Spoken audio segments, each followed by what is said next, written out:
卓君明听说白马山庄被铁海棠霸占以后，就找到程玉霜，想要他重出江湖，拯救白马门。可程玉霜表示自己已经退出江湖多年，如果现在重出江湖，势必引起江湖浩劫，于是就拒绝了卓君明的请求。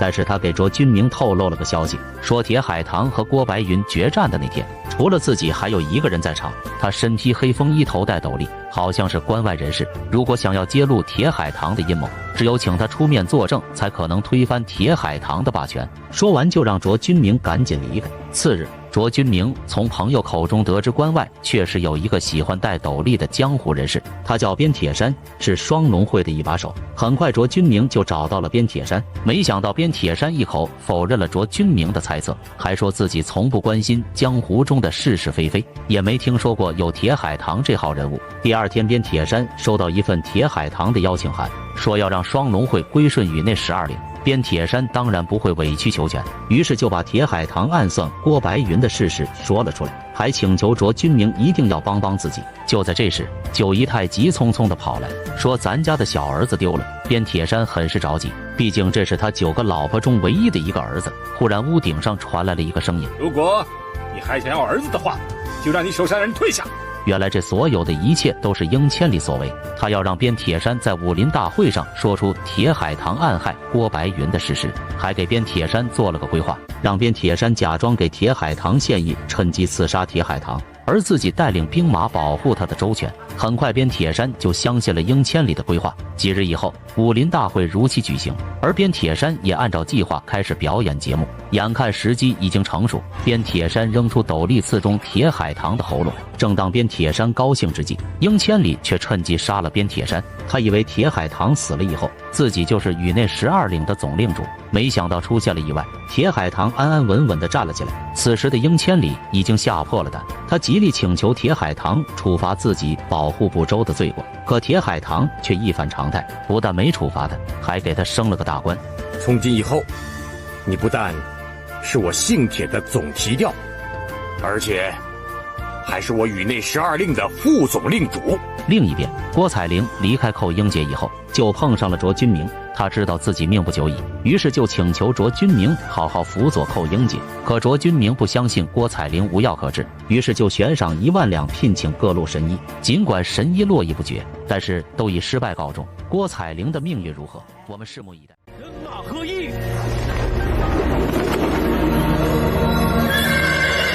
这个能帮人练成绝世武功的神马，就是绝世罕见的黑水仙，而它的年龄更是超过了20岁。传说20年前它的主人离世后，黑水仙竟为它守灵整整100天，甚至还为它流下了不舍的眼泪。自此以后，黑水仙就过上了没有主人的日子。20年后，黑水仙又一次找到了它的新主人，他叫寇英杰，是黄花草原上的一个野小子。他不但改变了寇英杰的命运，还帮他练成了绝世神功鱼龙百变功。这天，寇英杰发现郭彩玲受了内伤，于是就偷偷潜入郭彩玲的房间为其治疗。只见他用内力打通郭彩玲的全身穴道，接着就把全部内力输进了郭彩玲的体内。很快郭彩玲就有了知觉。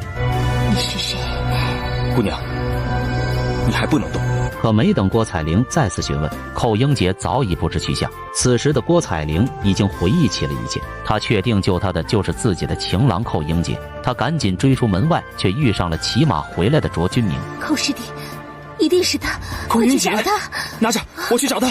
很快，卓君明就在破庙发现了寇英杰的武器打马棒。此时的寇英杰也不再躲避，他告诉卓君明，他不想见任何人，因为他对自己的爱情还没有做出选择。卓君明也知道寇英杰真正喜欢的女人是铁小薇，但是铁小薇是他仇家的女儿，就算为了白马门，他也应该放弃铁小薇。还说寇英杰是个渣男，不应该辜负郭彩玲的那一份爱。听闻此言，寇英杰也觉得自己渣得厉害，于是就决定回去和郭彩玲说个明白。可刚回去就发现郭彩玲早已不知去向，他的剑没有了，肯定是一个人去报仇了，太危险了，我们无论如何也要把他找回来。好。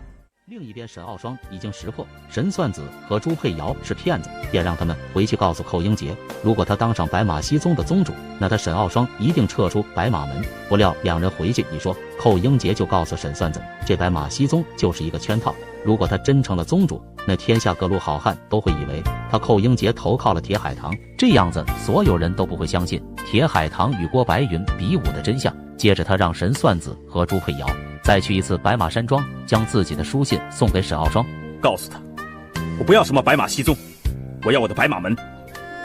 如果他不愿意离开白马山庄，那我就杀过去，赶走他。没想到这一句，神算子和朱佩瑶就回不来了。沈傲霜觉得寇英杰不识相，顿时大发雷霆，将火撒在神算子和朱佩瑶身上。他将两人绑了起来，架上火堆上，准备烧死。关键时刻，乌大爷站了出来，说这两个算命的罪不至死。沈傲霜告诉他，这两个人是寇英杰的奸细。乌大爷再也按耐不住怒火，说他口口声声盼寇英杰归来，却对信使下这样的毒手，可见是口是心非，居心叵测。见乌大爷公然违抗命令，沈傲霜质问他，莫非是假意归顺吗？沈傲霜，我告诉你，寄人篱下的日子我一天都不想过了。今天如果你不放了这两个人，带着你的人滚出白马山庄，我就带着兄弟们反了。沈傲霜让乌大爷想清楚，否则后果他承担不起。乌大爷二话不说，拔剑就制服了风雷堡所有人。沈傲霜气急败坏，没想到自己养了一条疯狗，说完就带着所有人离开。此时寇英杰赶到，他终于将白马山庄收复，而乌大爷正跪在郭白云灵堂前负荆请罪，说自己投靠铁海棠铸成大错，正向师傅负荆请罪。寇英杰卓君明信以为真，便接纳了他的示好。殊不知这只是一个圈套，三人重归于好。乌大爷便宴请两人喝酒，说这白马门的掌门只能寇英杰来当，并说师母程玉霜也是同意的，还拿出一个木盒，里面是掌门人信物翡翠骆驼，是程玉霜让他转交的。寇英杰信以为真要打开，卓君明看到乌大爷表情不对，正想阻止，已经晚了，盒子里冒出一阵白烟，寇英杰瞬间被迷晕，卓君明也被点了穴道，不能动。他大骂对方卑鄙无耻，乌大爷却不在意，说寇英杰中的是情毒，名字好听也好用，中毒之人有问必答。于是乌大爷便询问鱼龙百变图藏在哪里。没藏，寇英杰一直带在身上。乌大爷欣喜若狂，便在他身上摸索起来，很快就从鞋子里找到了图，刚拿到手就被进来的沈傲霜一把夺过。寇英杰是否能脱离危机，将鱼龙百变图夺回来呢？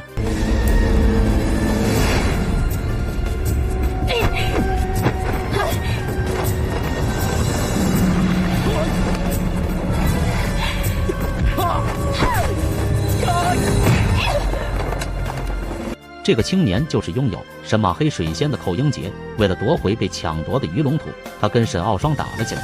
沈傲霜根本不是他的对手，当下就认输，将图还回去。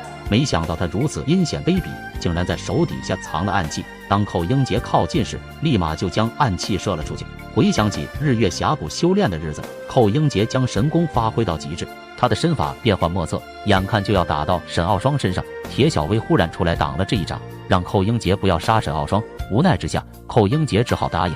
回去后的沈傲霜竟然仅凭记忆回想和寇英杰打斗的招式，就将鱼龙百变图绘画下来。铁海棠看到后大喜过望。同时郭采玲为了报仇，找到雪山联手合作，让扎西假意归顺风雷堡，没想到却因此害了对方的性命。郭采玲假扮卓玛公主献哈达，实则这是一场有预谋的刺杀。就在给铁海棠献上哈达的时候，他扭紧绸带将人扯下高台，随后雪山派纷纷拿出武器与风雷堡的人打在一起。郭采玲功力尚浅，哪里会是铁海棠的对手，很快就被扯下了面纱。郭采玲丝毫不惧，反而大打出手，哈达索命！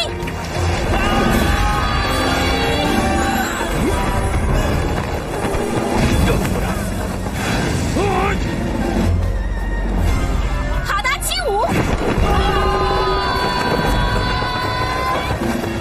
沈傲霜扔出金蚕丝拦下了这一招，随后跟郭采玲缠斗在一起。这时扎西朝铁海棠杀去，不料直接被按着跪在地上。鹰千里瞅准时机扔出鹰爪，将扎西一招锁喉扔在地上。铁海棠大惊，却也来不及。草原王子扎西一旦嗝屁，雪山派定然跟铁海棠不死不休。鹰千里真是打得一手好算盘。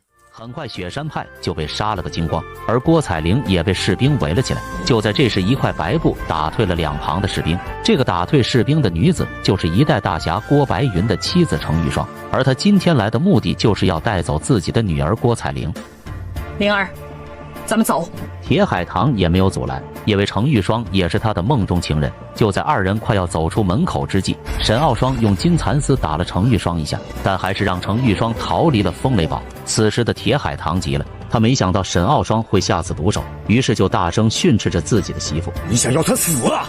他让我们20年不和，他不该死，谁死啊？”来到野外，程玉霜知道自己命不久矣，于是就把自己的身世告诉了郭采玲，还把白马门的掌门信物翡翠骆驼交给了郭采玲。记住，寇英杰是个靠得住的人，将来他就是你唯一的亲人，你要好好的待他。说完就离开了人世。郭采玲本想随母亲一起离去，没想到铁海棠走了进来。他不会让郭采玲就这么白白的死去，因为他要用郭采玲这个诱饵钓出寇英杰。很快，这个消息就传到了寇英杰的耳朵里。为了安全起见，寇英杰用调虎离山骗走了铁海棠，而自己却骑着黑水仙拦住了郭采玲的马车。只见小秃头飞身刺来，寇英杰用手顶住小秃头的砍刀，接着拎起打马棒把小秃头打出千里之外。12名黑衣人顺势排成一条长龙，而最后一名却从众人胯下穿过，想要打寇英杰个措手不及。不料寇英杰不但踩住了黑衣人的砍刀，还把他当高尔夫打了出去。很快12生肖使出了杀手锏，只见无数把砍刀围着寇英杰疯狂旋转，好像在说弄不死你对不起你。可这点小伎俩哪能困住寇英杰？转眼几个飞刀就被寇英杰的内力震得烟消云散。接着寇英杰扫出强有力的一棒，只见一道剑气破土而出，瞬间就把12生肖震得乱了阵脚。而寇英杰却开始不依不饶，挥出一棒就把几个小哥炸得衣不蔽体，顺带把豪华房车也炸了个粉碎。寇英杰没有犹豫，带着郭采玲就飞奔而去。另一边，英千里听说寇英杰已经练成鱼龙百变神功，于是就对铁海棠有了谋反之心，奈何自己武功不济，迟迟不敢动手。正好铁海棠和沈傲霜闹了点家庭矛盾，借着这次机会，英千里给沈傲霜下了迷药，并且还在不断的给沈傲霜洗脑。对，去杀了他，杀他，去杀了他，杀了他，去杀了他。很快，沈傲霜就彻底失去了理智。趁着铁海棠闭关修炼之时，沈傲霜用金蚕丝勒住了铁海棠的脖子。此时的铁海棠也有点意外，他没想到自己的夫人会下此毒手，但是二人的实力悬殊太大，很快沈傲霜就被铁海棠打了一掌。殊不知铁海棠用力太猛，一不小心震碎了沈傲霜的心脏。就在这时，英千里扔出鹰抓暗算了铁海棠。铁海棠，你也有今天。此时的铁海棠已经完全明白事情的真相，原来所有的一切都是英千里所为，但是自己明白的已经太晚。很快铁海棠就撑不住倒在了地上。等执法长老来到现场，铁海棠已经没了呼吸。为了稳定众人的情绪，执法长老谎报铁海棠是因为练功走火入魔而死，而英千里却没这么淡定，非逼着执法长老现在就选自己为总盟主，否则就要让铁海棠死不瞑目。虽然执法长老很不情愿，但还是答应了他的请求。就在这时，棺材晃动了起来，接着就凭空飞了起来。铁海棠为何死而复活？我们拭目以待。这是我见过最恐怖的守灵现场，棺材不但追着人飞，还伸出一只手掐住了光头的脖子。就在刚刚，英千里使用卑鄙的手段暗害了铁海棠，可就在吊唁会上，铁海棠意外死而复生，不但带着棺材四处飘摇，还把杀害郭白云的事实嫁祸给了英千里。说，当年你是不是用此方法暗算了我师兄郭白云？我什么我？是不是你干的？是什么？既然是什么？你知道，你下此毒手却要嫁祸于我，为的是图谋令主之位。好，这令主就让给你当吧。很显然，英千里死的有点冤枉，不但替铁海棠背了黑锅，还落了个谋朝篡位的罪名。就在这时，铁海棠破关而出，他蓬头垢面，仿佛轮回转世一般。此时的欧阳山已经吓得不知所措，他没想到铁海棠还有死而复生的本领。为了活命，欧阳山把所有的罪名都加到了英千里的身上。总令主，我等不明真相，差点上了英千里的当，请总令主恕罪。果然，死无对证是洗脱罪名最好的方法。而铁海棠也不在乎这些小喽啰，毕竟他栽赃陷害的目的已经达成。